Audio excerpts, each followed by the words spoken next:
Thousands of voices joined in silence as the entire world said goodbye to one man. Muhammad Ali, the icon who fought inside and outside the ring, was now remembered not for his punches, but for the eternal impact of his life. This is the funeral that stopped nations and made even enemies bow before his legacy.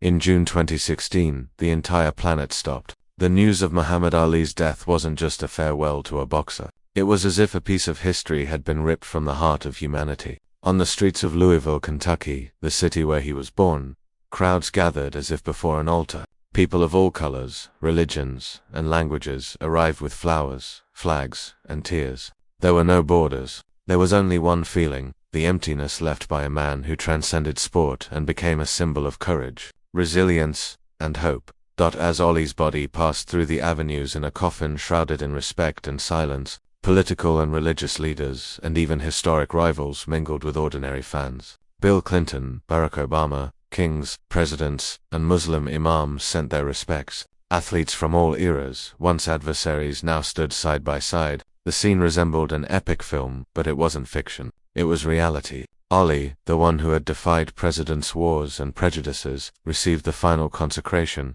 It wasn't just about remembering a champion of the ring. Ali had been the voice of the voiceless, the fist raised against injustice, the face that smiled amidst the pain. And now, in that collective farewell, the world didn't just ask, who was Ali? It asked, who will we be after him? It is this farewell journey, marked by tears, speeches, and unexpected tributes, that you will now follow. From the silence of the fans to the reverence of the powerful, this is the account of the funeral that revealed, perhaps more than any victory, the true weight of the name Muhammad Ali. Thousands of voices joined in silence as the entire world said goodbye to one man. Muhammad Ali, the icon who fought inside and outside the ring, was now remembered not for his punches, but for the eternal impact of his life. This is the funeral that stopped nations and made even enemies bow before his legacy. In June 2016, the entire planet stopped. The news of Muhammad Ali's death wasn't just a farewell to a boxer. It was as if a piece of history had been ripped from the heart of humanity. On the streets of Louisville, Kentucky, the city where he was born, crowds gathered as if before an altar. People of all colors, religions, and languages arrived with flowers, flags, and tears. There were no borders. There was only one feeling, the emptiness left by a man who transcended sport and became a symbol of courage, resilience, and hope. As Ali's body passed through the avenues in a coffin shrouded in respect and silence, political and religious leaders and even historic rivals mingled with ordinary fans. Bill Clinton, Barack Obama, kings, presidents, and Muslim imams sent their respects. Athletes from all eras, once adversaries, now stood side by side. The scene resembled an epic film, but it wasn't fiction. It was reality. Ali, the one who had defied presidents' wars and prejudices, received the final consecration. It wasn't just about remembering a champion of the ring. Ali had been the voice of the voiceless, the fist raised against injustice, the face that smiled amidst the pain. And now, in that collective farewell, the world didn't just ask, who was Ali? It asked, who will we be after him? It is this farewell journey, marked by tears, speeches, and unexpected tributes, that you will now follow. From the silence of the fans to the reverence of the powerful, this is the account of the funeral that revealed, perhaps more than any victory, the true weight of the name Muhammad Ali. On the morning of June 10, 2016, the city of Louisville woke up differently. The sun had barely risen, but the streets were already filled with people from all over the country. Some carried makeshift signs, others held flags bearing the champion's image, and many simply held heavy hearts, as if still unable to believe Muhammad Ali was gone. The silence, broken only by the sound of footsteps and the murmur of the crowd, had an almost physical weight. It was as if the air was thick with memories. The funeral procession began early, traveling more than 30 kilometers through the city streets. The car carrying Ali's body moved slowly, and every corner seemed to become a makeshift stage for the farewell. People threw flower petals on the coffin, while others raised their closed fists in homage to the man who, decades earlier, had used the same gesture as a symbol of resistance. The roar of engines was drowned out by shouts of Ali Ali, which echoed like hymns of faith, louder than any sermon. Inside the cars that accompanied the procession, family members fought back tears. Their children looked out the window and saw the crowd waving, crying, and singing. It was impossible not to be moved. He belonged to the world, one of his daughters murmured, her eyes welling up. And it was true. In that moment, Muhammad Ali wasn't just a father, a husband, or a friend. He was a collective heritage, a flame that illuminated entire generations. Along the route, the diversity was striking. There were men in suits and ties, women in Islamic headscarves, young men in boxing jerseys, and elderly people who had watched Ali fight in the 1960s and 1970s. Children who had never seen him fight held portraits printed on plain paper, as if they had been born knowing the meaning of that name. It was a scene that united past and present in a single act of reverence. The contrast was striking. While Ali's body, in its simple coffin, lay surrounded by silence and respect, outside the world was abuzz with applause, tears, and prayers. Every face seemed to carry a story connected to him. An elderly black man repeated in a choked voice, "He fought for us." A young Muslim woman, holding a sign, read, "He showed us that we can be strong without losing faith." Even passing tourists joined the procession, overcome by the invisible grandeur of that moment. And so, street after street, the city became one voice. There were no longer differences of language, religion, or social class. Everyone was there for the same reason: to bid farewell to the man who had conquered the world, not with the strength of his fists, but with the courage to defy everything and everyone to defend his convictions. Louisville on that day ceased to be just an American city. It became the beating heart of a humanity that mourned, but also celebrated the life of one of the greatest icons of all time. And when the procession finally arrived at the ceremony site, silence fell once more. It was the beginning of a ritual that would reveal, in every word, gesture, and tribute, the true nature of Muhammad Ali, a funeral that was not just the end of a life, but the beginning of a legend that would never be forgotten. Ali was no longer among the living, but that day, in every tear and in every voice, his presence seemed greater than ever, as if, even in silence, he was still capable of fighting. Inside the grand auditorium prepared for the ceremony, the atmosphere was solemn, yet charged with a rare, almost mystical energy. There were no empty seats. The space brought together world leaders, ring rivals, artists, religious figures, and ordinary fans who found a place among the chairs. It was a living reflection of what Ali always championed: the idea that everyone, regardless of their background, had an equal right to be there. The pulpit, illuminated by soft light, resembled an altar. In the center, the coffin lay, simple and elegant, covered in white and red flowers. It was impossible not to notice that the grandeur of the scene lay not in the adornments, but in the weight of the presence that filled the hall. Bill Clinton, former President of the United States, spoke at one point. His slow but firm voice carried respect. He wasn't just talking about politics or achievements, he was talking about humanity. Ali taught us that we don't have to be perfect to fight for the right things. He was human, he failed, but he also shone brighter than any star. These words echoed like a collective confession, the admission that Ali had been more than an idol. He had been a mirror of human contradictions themselves. Shortly afterward, it was the turn of a former ring rival to take the stage. Lennox Lewis, overcome with emotion, recalled the figure who, for many, seemed unattainable. When you went up against Ali, you weren't just facing a boxer, you were facing an idea. He didn't just defeat opponents, he made them rethink who they were. As he spoke, the camera broadcasting the funeral to the world focused on Mike Tyson's tearful eyes. As he sat silently, his hands clasped together as if in prayer, rivals who once bore rivalry and tension now shared the same pain. Between speeches and songs, representatives of different religions took turns at the microphone. Islamic leaders recited verses from the Quran. Christian pastors spoke of love and forgiveness, and rabbis emphasized the power of faith. It was as if Ali, even after his death, was still capable of uniting historically divided beliefs. An imam summed it up clearly: he was a devout Muslim, but he never closed the door to any other people. He showed us that faith should not separate, but bring together. In the crowd, a moving contrast, ordinary people who had secured free tickets to the ceremony. A gray-haired black woman tearfully told those next to her, "I remember when he refused to fight in Vietnam. That day I realized it wasn't just for him, it was for all of us." On the other side, a young white man in his early 20s whispered, "I never saw him fight live, but he made me believe I can be more than they say."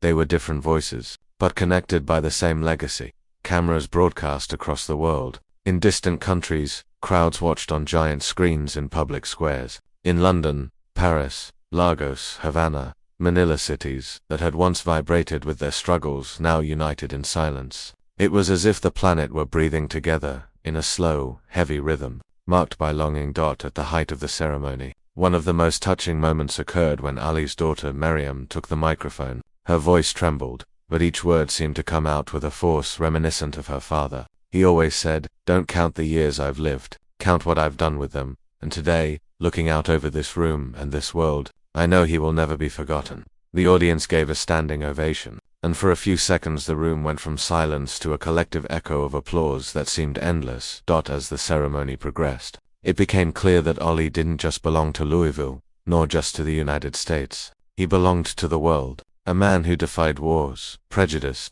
and even disease itself. Now United States leaders and anonymous fans under one roof. Ollie's funeral wasn't just a farewell, it was proof that a single man can, even in his absence, unite enemies, rivals, and strangers in a single voice. And in this collective silence, an inevitable question arose: how to keep the flame he left alive. If this story has touched you so far, please like and subscribe to the channel. Write in the comments which memory of Ali resonated most with you. Let's keep this flame alive together. And to help us continue, buy our ebook from the first link in the description. Besides motivating us, this helps us improve the quality of our content.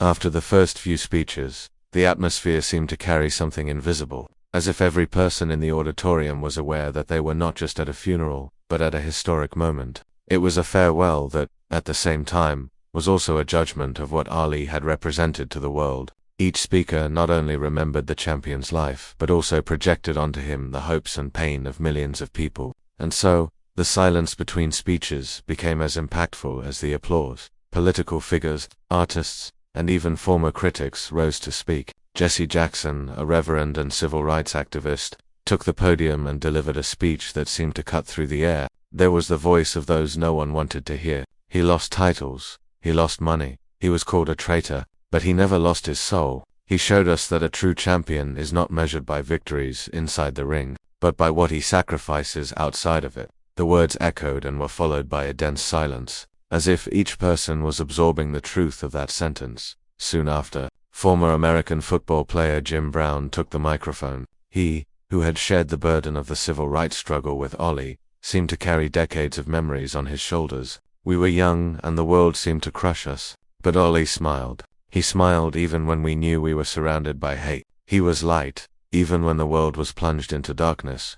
His hands trembled as he spoke, and the cameras captured his gaze lost in memories, as if each sentence were also an intimate goodbye.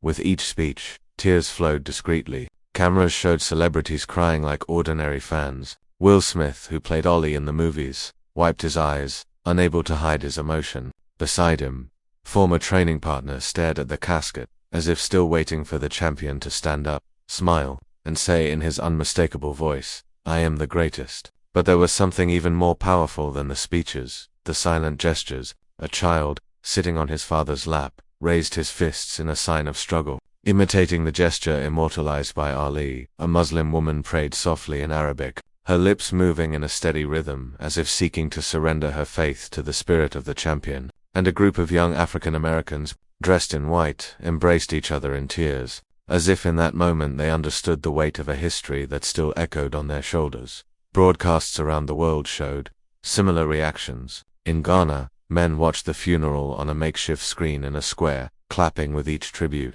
In Manila, Philippines, the scene of one of Ollie's most legendary fights, people wept as if they had lost a local hero. In London, Paris, and even Havana, crowds gathered in front of giant screens, transforming the funeral into a global spectacle of mourning and celebration. The grandeur of the moment lay in its simplicity. Ali, who had spoken so much against wars and injustices, now united the world without saying a single word. His still body spoke louder than any scream, reminding everyone that a man's struggle can be more enduring than he himself. And then, at the height of the ceremony, a local poet took the stage to recite verses dedicated to the champion. His choked voice resonated like music. He was a punch and a smile. He was a storm and a calm. He was a man and a legend. And today, even in silence, he continues to shout for us. The audience rose to its feet in applause. It wasn't just clapping, it was a burst of emotion, a chorus that seemed to say, "Ollie didn't die, he just changed form." As the speeches and tears flowed, the world realized this was no ordinary goodbye. It was Muhammad Ali's last round, and, even when he was down, he still seemed to be winning. Outside the auditorium, the scene was equally powerful. Louisville, Muhammad Ali's hometown, had been transformed into a collective shrine. Entire streets were blocked off for the procession, and crowds spread across the blocks as if each space were a makeshift altar. Children climbed onto their parents' shoulders to try to catch a glimpse of the hearse. Street vendors distributed free water to those waiting in the sun, and street musicians played violins and trumpets, in songs that blended melancholy and hope. There was a sense that the entire city had come to a standstill, to honor the most famous son it had ever had. The facades of buildings displayed large banners. Louisville loves Ali, the greatest. Even establishments not directly connected to boxing decided to pay tribute. Cafes offered free drinks to those participating in the procession. Shops displayed old photographs of Ali in their windows, and in public squares, giant screens broadcast every detail of the ceremony. The entire city seemed to breathe in unison, united by the same sense of loss and pride.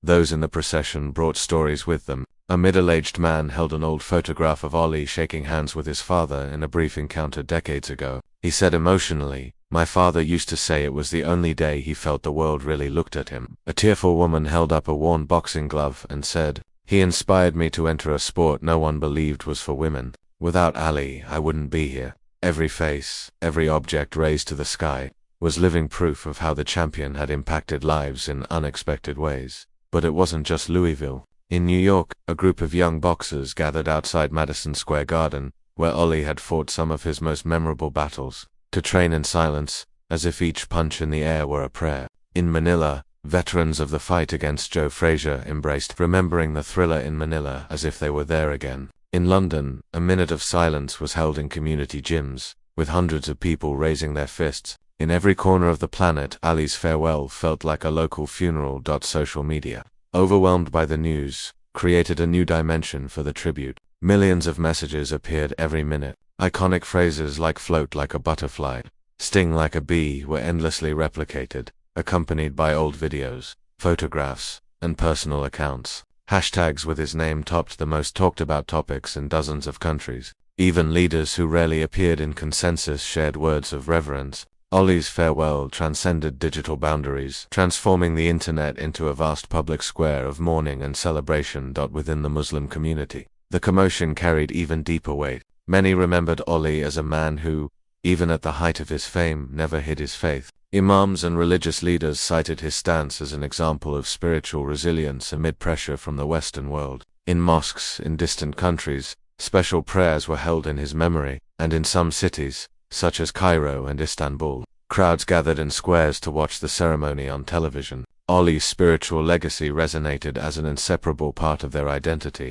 reminding them that he had been a champion of both faith and the ring. At dusk, when the procession had already covered almost the entire city, the sky seemed to cooperate with the atmosphere. Heavy clouds slowly parted, allowing the golden light of sunset to cross the horizon. The reflection illuminated the coffin as if nature had decided to mark that moment with its own tribute. The crowd, tired but steadfast, remained until the end, singing, praying, and weeping. It was a spectacle of humanity in its purest form. Louisville had said goodbye to his son, but the echoes of that farewell echoed throughout the world. It was impossible not to feel it. Even absent, Ali was still in the center of the ring, and the entire world, united, was his audience. The final moment of Muhammad Ali's farewell arrived when his casket was carried to Cave Hill Cemetery in Louisville. The procession moved slowly, accompanied by hundreds of mourners who, even after hours of walking, remained steadfast, as if their fatigue were unimportant compared to the grandeur of what they were experiencing. The sun was already dipping below the horizon, tinting the sky with orange and purple hues, and this palette seemed to carry an inescapable symbolism. It was as if the world were witnessing the sunset of an era. Ali was buried alongside other great figures in American history, but the simplicity of the ritual contrasted with the grandeur of his life. There was no over-the-top luxury, just prayers, flowers, and tears. An imam led the Islamic prayer, recalling that Ali never hid his faith, even when it put him on a collision course with governments and institutions. The words were gentle, but their weight was felt in the absolute silence of those present. Christian and Jewish leaders also spoke, demonstrating that his journey had become a bridge between religions that often stood on opposing sides. The scene gained even more power as family members approached the casket. His daughters embraced in tears, while his widow, Lonnie, remained serene. but her gaze lost in memories. She leaned over and murmured a few inaudible words, as if speaking directly into the ear of the man who had been, at once, husband, father, and legend. It was an intimate farewell before the eyes of the world. Around the cemetery, thousands who couldn't get in watched in silence, some kneeling, others with their hands clasped. A group of young people repeated the champion's famous phrases, "Service to others is the rent you pay for your room here on earth." These words echoed through the trees, taking on the tone of a collective creed, as if they were the true synthesis of what Ali had left as a legacy. As the body was finally laid to rest in the ground, a paradoxical feeling gripped everyone: grief for the loss, but also gratitude for the legacy. It was not just the end of a man's life, but the closing of a cycle that had forever changed the way the world understood courage, faith, and dignity. Cameras captured tears from powerful leaders and shy smiles from children who, even without fully understanding, knew they were witnessing something historic. Across the ocean, real-time images showed how the entire planet participated in this final act. In gymnasiums across Africa, groups beat drums in tribute. In schools across the United States, teachers interrupted classes so students could attend the funeral and learn about the man who was unafraid to challenge empires. In Muslim countries, the call to prayer included Ali's name, remembered not only as an athlete but also as a brother in faith. In that moment, it became clear that Muhammad Ali didn't belong to a nation, a religion, or a sport. He belonged to the world, and his death only reinforced this truth. Even in his absence, he continued to unite peoples, cultures, and generations. Muhammad Ali's funeral wasn't just a farewell ceremony, it was the final consecration of a man who, in life, refused to bow to injustice and who, in his departure, showed that true power lies not in muscles, but in the soul. His final round ended not with a punch, but with a silence that echoed louder than any scream. The world wept, but also smiled, remembering that the greatest of all time had left behind much more than memorable fights. He left a lesson in humanity, faith, and courage that will never be buried. In the end, there was no knockout, there was eternity. Because Muhammad Ali didn't die, he simply lived on inside everyone who dares to fight for what they believe in.